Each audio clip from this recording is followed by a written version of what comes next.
Eagle के खतरनाक हमलों से तो हम सभी लोग अच्छे से वाकिफ ही हैं, मगर अगर इस ईगल का सामना किसी ऑटर जैसे चालाक जानवर से हो जाए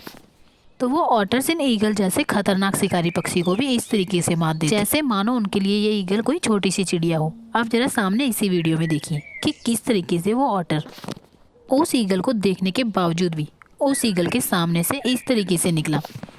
जैसे मानो उसके सामने कोई ईगल बैठा ही ना हो। और इसे देखकर अंदाजा लगाया जा सकता है कि ये ऑटर्स कितने